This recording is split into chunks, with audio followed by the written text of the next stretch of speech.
Hey, good evening, everyone, and welcome to the Meet the Candidates Forum for the Office of Council Member for the Town of Greenfield. There are 4 candidates on the ballot for this office and 2 seats. All candidates on the ballot were invited to this forum. Candidates Megan Ballou and Rebecca Sewell are participating tonight. Candidate Kayla M. Davis was not able to participate this evening due to a prior commitment. She has sent in a statement that I will read during the opening statements. Candidate Rick Capasso did not reply to our outreach. This event was organized by the League of Women Voters of Saratoga County. It will be recorded and posted on the League's website. League rules require that if a candidate forum is recorded, it must be broadcast or rebroadcast in its entirety. My name is Sue Epstein, and I am a member of the League of Women Voters of Saratoga County. I live in the city of Saratoga Springs, and I will be your moderator tonight.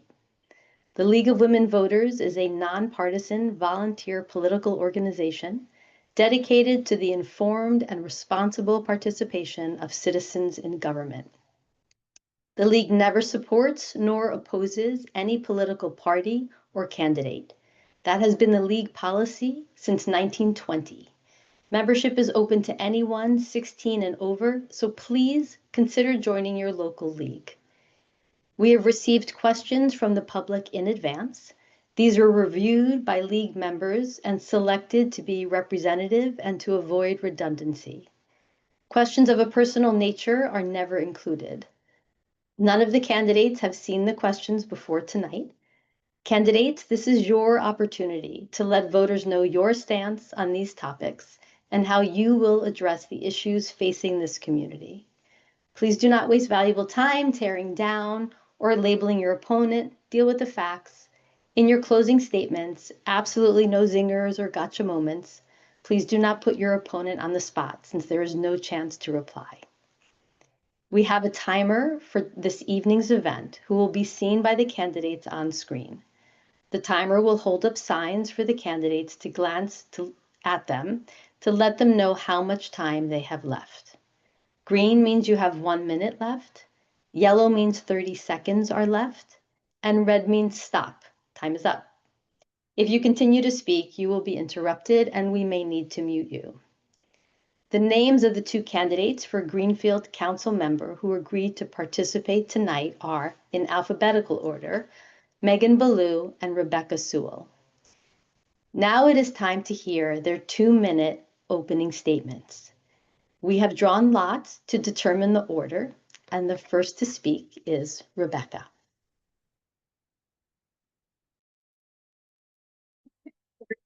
Thank you for joining us tonight. My name is Rebecca Sewell. I've been a resident of Greenfield Middle Grove for 30 years. I'm married to my husband, Jim, and together we have raised 3 incredible children in this community. They're men now, so there you go on that. Most of you know me as the recreation director. It literally was the best job I ever had. That position allowed me to get to know so many of you. It was such an honor to be trusted with your children. I also enjoyed improving our parks, providing unique recreational opportunities for the community, implementing social media for the town back in 2017, writing grants to save residents' tax dollars, and restructuring the scholarship program so everyone had accessibility to everything. I am proud of what we accomplished together. I take running for town council seriously. I am fiercely protective of this community and its residents. I chose to run as a no-party candidate so no voter would be excluded in this election. When I say I am for the people, I mean it. We need good leadership. I am a good listener, open to new ideas, an out-of-the-box thinker, and value teamwork. We are all in this together. Thank you. Thank you. Next is Megan. Hi, everyone. I'm Megan Ballou, and I am running for Greenfield Town Council. First off, I just want to thank you all for being here and caring about our town. I'm a mom of 3 young kids, a preschool teacher, and someone who really loves this town. Not just for its beauty, but for the way our community comes together. I decided to run because I believe Greenfield deserves leadership that listens, cares, and looks ahead with both heart and common sense. I'm running because I believe in community-centered leadership that listens, includes, and plans with care. Greenfield deserves thoughtful, slow, and smart development that protects what makes our town beautiful, but still welcoming new energy and ideas. I'm here because I believe kindness belongs in politics. Fresh perspectives matter, and together we can keep Greenfield green, connected, and thriving for our families today and for the generations growing up right behind us. Thank you. Thank you. I will now read candidate Kayla M. Davis's statement. Hello, my name is Kayla Davis, and I'm running for Greenfield Town Council. I apologize that I won't be able to participate in tonight's forum due to a prior commitment, but I would like to thank the League of Women Voters for all they do to inform the public about elections and the time and effort they put into tonight's forum. I was born and raised in Porter Corners, where I currently live, raise my 5 children, and run a local construction company. I was brought up with the strong values of hard work, community involvement, and a deep respect for our small town's way of life. Over the years, I've proudly volunteered with Greenfield Elementary School, the Greenfield Fire District, the Republican Committee, and many other local events and organizations. Giving back to the community has always been close to my heart. Greenfield is a special place. I want to ensure it stays the close-knit, welcoming, and vibrant small town it's always been, so that our children and grandchildren can enjoy the same safe and supportive community we've been blessed with. I pride myself on being a team player, a good listener, approachable, and most importantly, someone who gets things done in a positive and timely manner. I believe Greenfield deserves a town board that brings people together, works for all residents, and fights to preserve the rural character and strong sense of unity that makes our town unique. Your voice matters, your vote counts. Together we can keep Greenfield thriving. Thank you, Kayla M. Davis. Okay, now it's time for questions. Candidates, you have up to 1.5 minutes to respond to a question. You are not required to respond. You may pass if you wish. Each candidate will be allowed 2 opportunities to request an additional minute during the question and answer session for a rebuttal or to expand on your answer. Please hold up your hand and wait to be acknowledged by me before you begin your extra minute. This can only be done during the Q&A session. It may not be used for your closing statement. Remember not to interrupt each other. The timers and I will keep track of the number of extra minutes used. Questions will be directed to candidates in rotation so that each candidate gets a chance to respond first. Feel free to ask me to repeat the question as needed. Okay, so the first question is going to Megan. Here's the question. What fresh perspective and vision would you bring to enhance the quality of life in Greenfield? Sorry, take a deep breath. Fresh perspective and vision. Looking at this town, I've been saying all along, we don't have a main street. We don't have a town square. We have to build the community around a road that runs through a town with 1 stoplight. So my fresh perspective is just to expand on that what they've already started. It's not really fresh, so to speak. It's just we need to make this community someplace that our kids want to return to.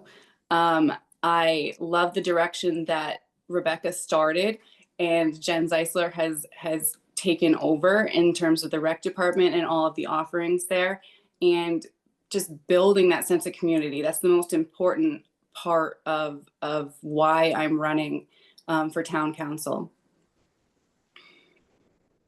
That's it. Thank you. Now we will hear from Rebecca. That was a great answer, Megan. I think the fresh perspective is to remember how different we are from any other community surrounding us. Greenfield is the one area of Saratoga County that's still rural. It's still forests, and it's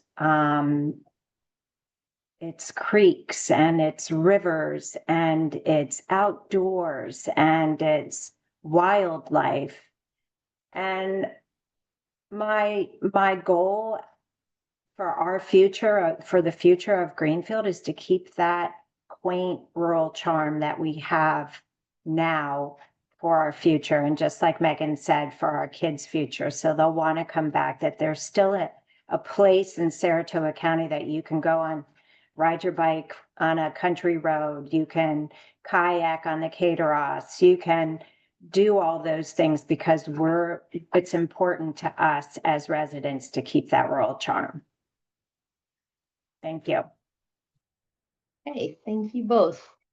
Okay, the next question will start with Rebecca. And the question is, what do you see Greenfield looking like in 5 years? Well, it's to expand on what I just said. I do think slow growth is important. I think growth is important to any community, but slow growth is better. We do not need to become Saratoga North. We still need to stay Greenfield and keep our farmers here and our small businesses here and our quaint, beautiful Greenfield Elementary School that is so beautiful and has a beautiful playground surrounded by woods. So I see change, slow growth, and welcoming small businesses and welcoming development, but not with large scale developments coming in. I see it being calculated, where the town board just really tries to keep our charm still in place and keep growth going, but not overdo it. Thank you. Megan? I think that Rebecca and I are going to be repeating each other quite a bit tonight. I think that in 5 years, I really hope that Greenfield doesn't look a lot different than it does today. Slow growth is exactly the way we need to go. We don't want to be, I always say Wilton, because I don't want those houses right next to each other. I want the spaces. I live on a dead end right in the middle of town, but it's a dead end. I can't really see my neighbors, and I love that about Greenfield. The one aspect of this town that I would like to see not changed, but just enhanced, is the community feel. So I would just push that community feel, the elementary school, get them involved in the community events, and just allow the rec department to continue doing what they do great, or they do well.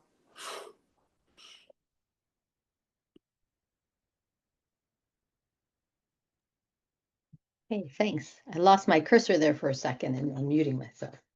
Okay, so now we're going to go, thank you, to question number 3. And for question number 3, we'll start with Megan. How will you model respectful dialogue and collaboration on the council, especially when disagreements arise? As I said in my opening statement, I think that kindness, it really does matter. And I think that in terms of politics, that it's missing. We watch the national stage, and it's very divisive and very angry.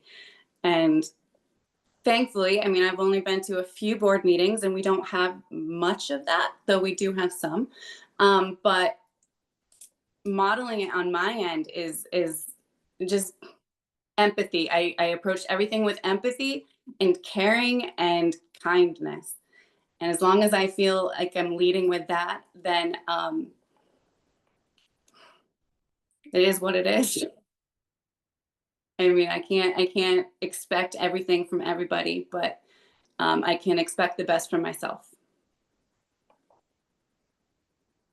Thank you. Rebecca. That was a great answer, Megan. Kindness is important, and respect. I think also that bringing diversity of parties to our town board will create more opportunity for different views, for respect among the board members for different views, for representation of all voters in the town of Greenfield. And I do think that that will help bring a better relationship among board members with the public or any attendees that come to a town board meeting. So respect, kindness, and diversity in parties with different candidates, new ideas.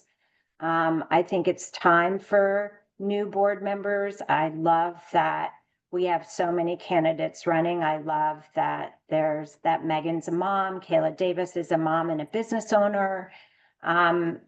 Myself, a former recreation director. I just think that we're all different parties, but we can bring a lot of different ideas and concepts to managing our town.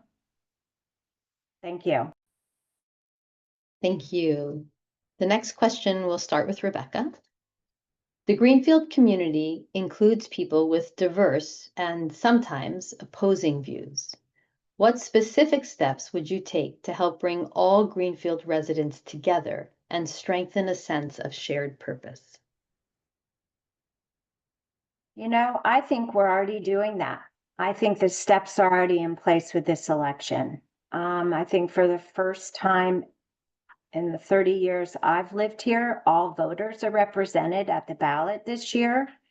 And that brings a sense of change and community to our government. I think it's fantastic. I hope in the next election in 2 years that the same diversity of parties will be on our ballot again. I think it's a stepping stone for Greenfield. I think it's a big start. And I think it's going to bring our community together. Thank you. Thanks. Megan, your Sue, turn. can I get you to repeat that question for me? Absolutely, absolutely. The Greenfield community includes people with diverse and sometimes opposing views. What specific steps would you take to help bring all Greenfield residents together and strengthen a sense of shared purpose? Okay. Again, I'm going to echo a lot of what Rebecca said. The fact that all of us candidates are representing all of the views in Greenfield is a really great start. But beyond that, one of the things that all residents of Greenfield have in common is that we love Greenfield.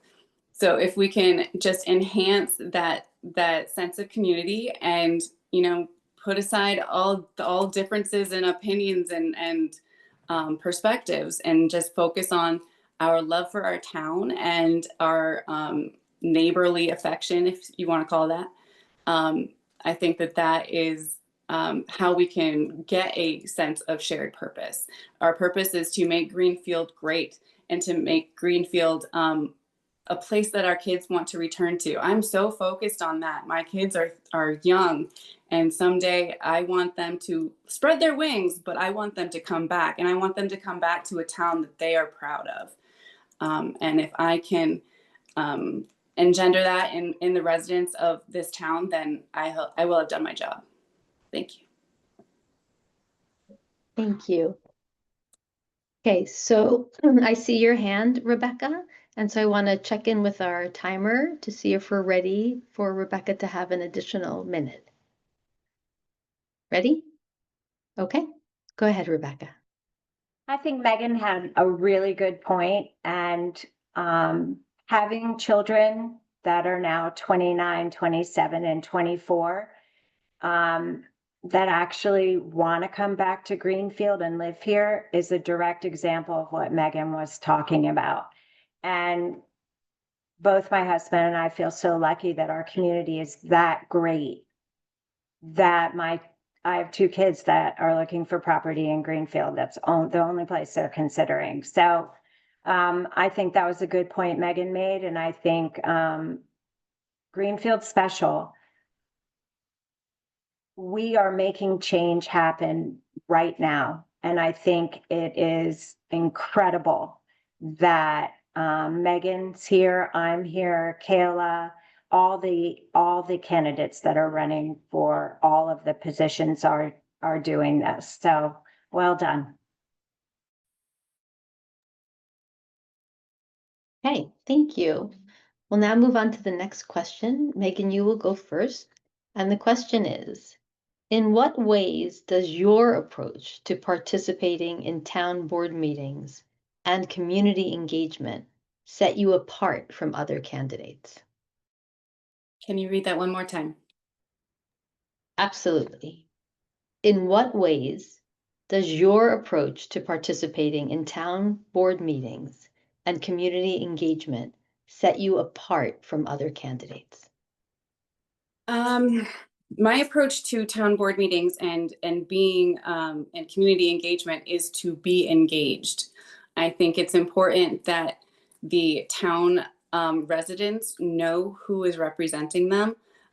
So having board members appear at all of the different events and so their faces are well recognized so that the people in the town know who to go to when they have issues, grievances, praise.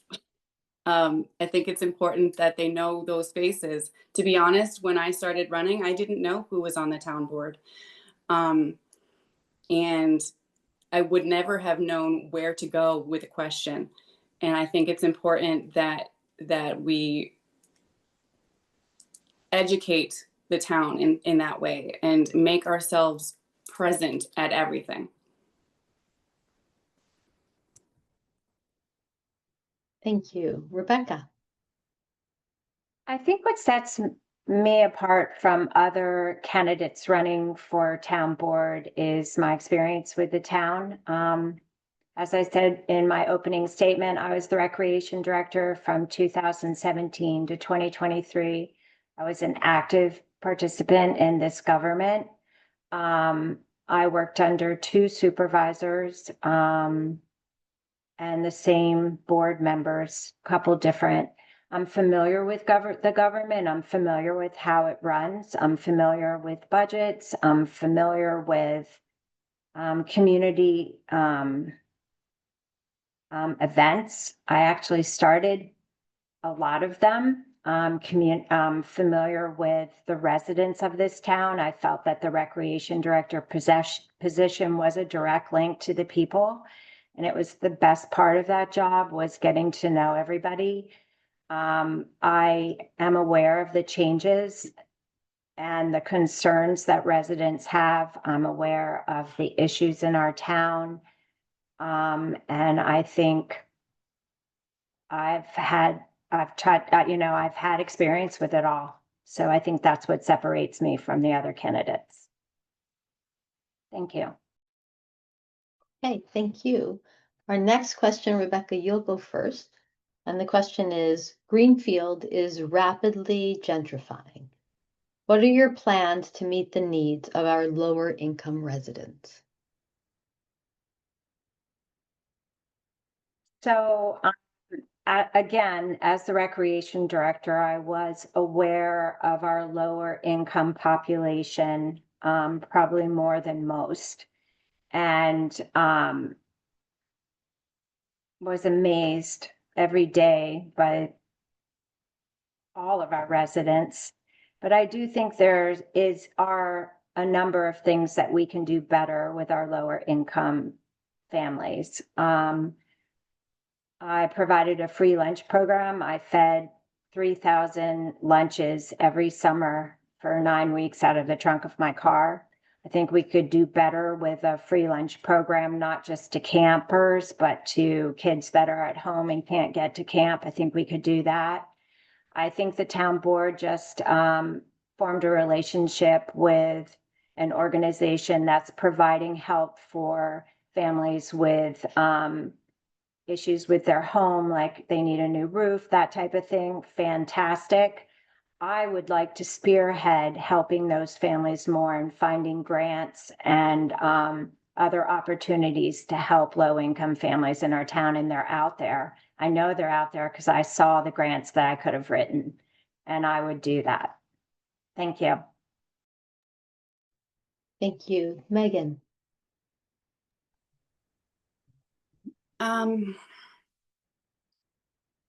This is an aspect of government in general. I will admit that I am very new to government. So I need to deep dive into the ways that this is possible to help the needs of our lower income residents. I do know that the Rebuilding Saratoga plan and the grant that the town is trying to get is a great place to start. I think there are likely many grants out there that are similar that we could work towards, that would get the funds into the right hands to help these people. I know the free lunch program that Rebecca spoke of. My kids benefit from it. And I believe that it already is available to beyond just the campers. It's just a matter of advertising that. So we need to be able to mobilize and get that information to the correct people, and the lunches if necessary. So beyond that, just listening. We need to listen to those types of people, the lower income residents, and make sure that their needs are being met and heard. We need to make sure their needs are heard. We can't do anything if we don't hear them. Thank you. Okay, Rebecca, I see your hand, so I'm just going to check with the timer. Are we all set to give Rebecca her second minute? Okay, go ahead, Rebecca. I do agree that the free lunch program is in place for camp, and I think that families could drive up to the community center and get their lunches. That was also part of my program as well, but I think we need to go further and deliver lunches to areas around Greenfield, Middle Grove, and Porter Corners via transportation. So that is something that I know that did not happen last summer. So I think we could reinstitute that. Thank you. Okay, we'll now move on to our next question. And Megan, you'll be starting us off for this one. Here's the question. When new business or outdoor recreation proposals are introduced, how will you ensure that any development protects the town's rural character, safeguards the environment, and addresses safety issues and the concerns of nearby residents? What tools, policies, or training will you use to achieve this? That's an incredibly complex question, so I'm going to ask that you read it again. Absolutely, not a problem. Here we go.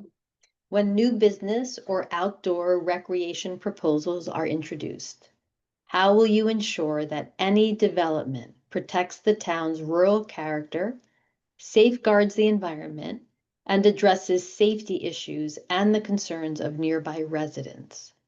What tools, policies, or training will you use to achieve this? Okay. I'll be the first to admit that I don't have the training to deal with this. So this is something where I need to listen to the appropriate people and find the appropriate people to listen to. In terms of the concerns of residents, again, it's all about listening. Am I listening? Can I hear them? I mean, I can hear them, but am I truly listening to them? I need to know what those concerns are, and I need to go to the appropriate people to get those concerns addressed.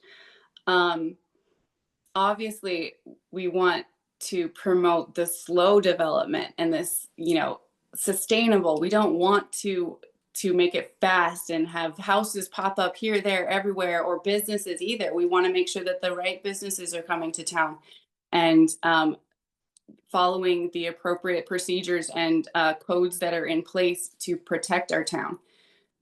So the code enforcement is important as well.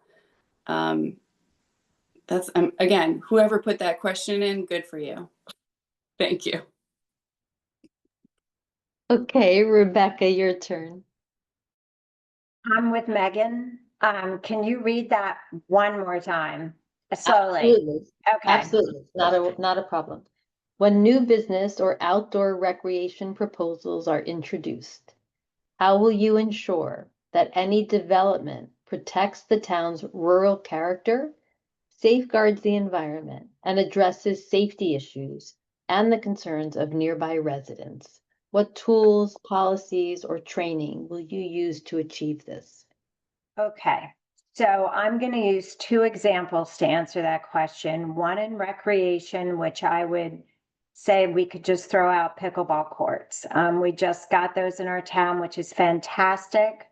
But as a recreation professional, you always have to consider where those courts went, what the noise from pickleball is, how it's going to affect the environment, the number of cars coming in for parking for that type of highly popular sport, that type of thing. I think our town did a great job with the pickleball courts. I was concerned about the noise for the trailer park right next door, but I think so far it's been okay. And they just put new parking in, so I think they handled it beautifully. I think as far as another example might be a wedding venue coming into our town, hosting weddings. That brings lots of cars to a large event, a noise that might be affecting residents next door. It's a business. And I think we have to consider all the ramifications of that business and how it would affect the neighbors in the town and traffic and the highway department. Whoop. Okay. Thanks, Rebecca. Well, I'm going to come right back to you for the next question because you're first for the next one. Here's the next question. How will community input be factored into the planned community center, and what are your priorities for it? By the way, that last question I had to stop because my time was up, just if anybody knows. One more time, can you repeat that? Sure. How will community input be factored into the planned community center, and what are your priorities for it? So I was on the community center panel for 2 years. And I did give my input to that panel. I believe that we need an indoor recreation facility. And I was hoping that our community center would just have a basketball court that could be turned into yoga studio. It could be turned into a stage with a play going on, that type of thing. I'm not sure that they're considering that for this particular community center, but I still strongly believe that that would be something we could use. I've seen it in other communities and it's worked. And I would be disappointed if that wasn't part of this community center. They're talking future recreation center, and I just see that so far down the line. And I think basketball programs and yoga and Pilates and everything could be in there. It could also, I think the community input, as far as that goes, I think they could do better on that. They did do, I don't know, survey that they sent out, but I never got that. Thank you. Thanks, Rebecca. Megan? Sue, can I ask you to read it one more time just to refresh? Absolutely. How will community input be factored into the planned community center, and what are your priorities for it? Okay. In terms of community input, I think that it is very important to get that input. I do believe they did a survey. I just like Rebecca, I didn't get it either. So I think that multiple opportunities need to come for the community to give their input on that. It's such a huge project for our town that we need to have as much input as possible. My priorities are perhaps a little bit different than Rebecca's. I don't see a basketball court. I think the problem with that is ultimately going to be parking, because parking is just determined by square footage. And you have so much square footage in terms of the height of the ceiling and the in the basketball court that isn't, you can't put people in it, but it counts towards parking. And I don't think we have the space in the place where we're going to put it. So in terms of my priorities, it would be more multi-use spaces. We don't have a place in this town to host birthday parties. My kids, you can't find an indoor place. We have pavilions, outdoor places, but finding some place that can be used for various clubs or birthday parties or other events like that would be important to me. Plus a coffee shop. Thank you. Okay, thanks, Megan. We're going to go to you first for this next question. How do you plan to handle Brookview's proposed expansion onto restricted wetlands and up against the properties in the Sabre Springs community? I was actually at that was the very first planning board meeting that I attended. I listened to some of that proposal and the opposition to it. I have to say that I very much sided with the opposition. I don't think that would be a good use of that land. I think that it would greatly affect the neighbors in terms of their water and just putting way too many units on that land. Yeah, my approach would be no, just no. I would ask them to come up with a different plan. Great, thank you. Rebecca, your turn. It's tough for me to speak on that topic just because I don't feel like I am educated on it at all. Megan and I were at the same meeting, and I think it was overwhelming for both of us to hear and to see the amount of people that had opinions about it. So I'm with Megan. I need to learn about that more. I do know that we have codes that you're not allowed to build on wetlands. So I kind of don't understand why it's not just a solid no on that and that's it. I think both Megan and I were confused about that. So I'm with Megan in the fact that I like that slow growth. I don't think that development is taking into consideration our rural charm at all. But once again, I haven't listened to both sides and haven't done my research on it as much as I would like to in order to give an informed decision. Thank you. Okay, thanks. For the next question, we'll start with you, Rebecca, and it actually continues on about wetlands. So here we go. Okay. Greenfield wetland areas and streams have been drying up over the years. Weather changes have caused a drought. Greenfield's population is growing. How is this affecting Greenfield's water supply? Again, a really good question, environmental question. I am a candidate that is 100% environmental. As I mentioned before, the charm of this town is its forests, its creeks, its streams. So to talk intelligently about how to handle that, it would be difficult. What I will tell you is I know a lot of us have wells in this town, our own wells on our own property. And I would like to further look into that and kind of delve into how it affects individuals' wells and that type of thing. But once again, that would be something that I would need to do more research on in order to give an educated answer. Thank you. Thank you. Megan. I keep asking this every question, but I would really love for you to repeat it for me. Thank you. Absolutely fine. Here we go.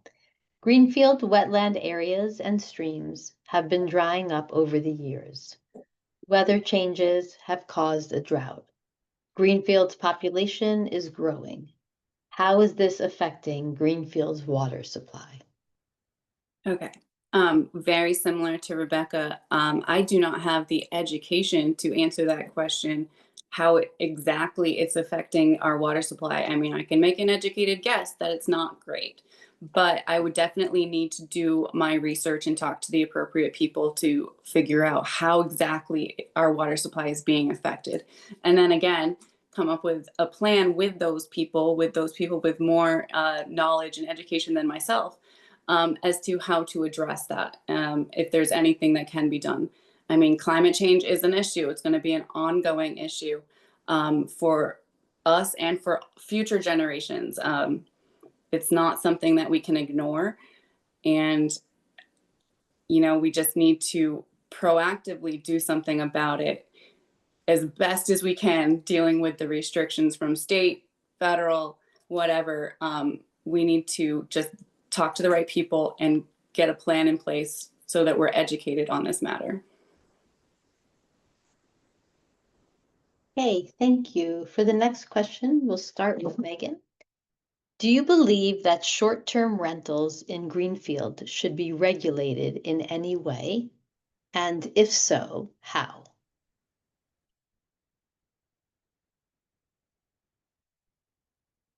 I think that's a multi-pronged question. Short-term rentals can affect multiple things. I think they're great for the people that are benefiting from them. As somebody who had to find a long-term rental, in between the houses that I lived in, I do know that it was very difficult to find that kind of a rental because short-term rentals have become so predominant. So that being said, I know that they are trying to regulate that in Saratoga. I think that they haven't been completely successful yet. I think that there should be some regulation, yes. Okay, thank you. Rebecca. I think the question is asking about Airbnbs. I'm pretty sure currently that Greenfield has a no Airbnb law or rule in place. But it doesn't mean that we have Airbnbs and they're not affecting neighbors or whatever. But I do know there is a resident that wrote me when she found out that I was running for town council, and that was her question because she is affected by it every single weekend in the summer. And she lives in a neighborhood in Greenfield, and there are 3 houses that have Airbnbs, and she deals with loud, rowdy people that come into our community, and she's affected by it every weekend. So, yeah, I think we need to discuss it. I think as a town board, we need to bring it up. I think we should have a community forum about it. I think we should have a public meeting about it. And I think it should come on our docket and we should talk about it. Hey, thank you. So this next question will be the last question before closing statements. And for this question, it will go first to Rebecca. Is there anything the town can do to help reduce the speeding on 9N? Okay, again, I'm not a traffic, I don't know everything about traffic control, but I do recognize the accidents that are on 9N. I do recognize how fast people go, and I do recognize how dangerous it is. So again, if it's important to the public, we should have a community forum to talk about it. We should have the public involved. We should listen to what they're saying, and we should take their advice, talk it over as a board, and come up with a solution. That's just getting residents involved in government, and it's what I believe in. Thank you. Thank you. Megan. Speeding on 9N. I think that, as Rebecca said, it's our job as council members to listen to those concerns. Excuse me. To listen to those concerns and figure out a way to address them. I don't know as a town that we have many options open to us. I believe that it's a county or even a state level decision in terms of posting those speed limits. So all we can do is make the requests. But again, making sure that we are available to listen to those concerns and maybe in this case even educate as to what we as a town are capable of and what we're incapable of. So all we can do is make the requests to the larger forms of government and ask them to change things. And I believe lots of requests have gone out, lots of requests, because there's multiple roads that people speed on and lots of roads in Greenfield that people have concerns about. I've heard about Middle Grove, I've heard about 9N, I've heard about Wilton Road. And I agree, people drive too fast. I happen to be one of them occasionally. But I think that, again, we just need to listen. I'm all about listening. We need to make sure we're listening and hearing what the residents of Greenfield are concerned about. Okay, thank you. It's now time for closing statements. Candidates, you have no more than 1 minute each, and the first to speak will be Megan. Thank you. Greenfield's future matters to me because this is where my kids are growing up and where I hope they'll want to stay. I'm running to keep our town the kind of place where families thrive, where neighbors know each other, and where we protect what makes Greenfield so special, our open spaces, our community spirit, and our kindness. I'll always lead with empathy. I'll always listen, and I'll always put people first. Together, we can shape Greenfield's future with care, and I'd be so incredibly honored to earn your vote. Thank you. Now, Rebecca.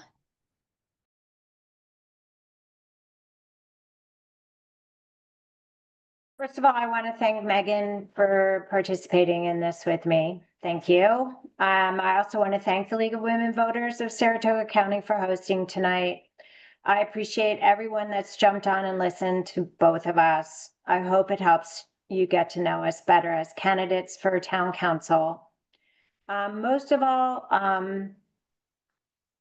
I just want to encourage everyone to get out and vote on November 4th. I mean, for the first time in at least 30 years, the 30 years I've lived here, every party is represented on our ballot.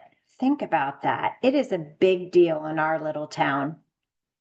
I mean, please tell 5 friends that this election is unique, and then tell those 5 friends to tell another 5 friends. Let's have the largest turnout in Greenfield history and on our voting. Let's have big numbers on election day. I would be honored to be your town councilman. I will work hard for you. I did it as a recreation director. I will do it again. And I feel that I can be a huge asset to this town. So please, you have a choice. Vote for change. Thank you. Thank you. Okay, so I want to thank the candidates for participating in this event and helping to educate the voters. I also want to thank the public for submitting questions and all the viewers who have taken the time to watch this event and learn about the candidates. And don't forget to vote. Early voting starts on Saturday, October 25th and goes through Sunday, November 2nd. There are multiple early voting locations within Saratoga County. Hours are Monday and Wednesday, 12 noon to 8 p.m. All other days, the hours are 9 a.m. to 5 p.m. Election Day is Tuesday, November 4th. Polls will be open from 6 a.m. to 9 p.m. You can find your voting location by calling the Board of Elections of Saratoga County, going on their website, or using the League's vote411.org. And have a good evening. Thank you all.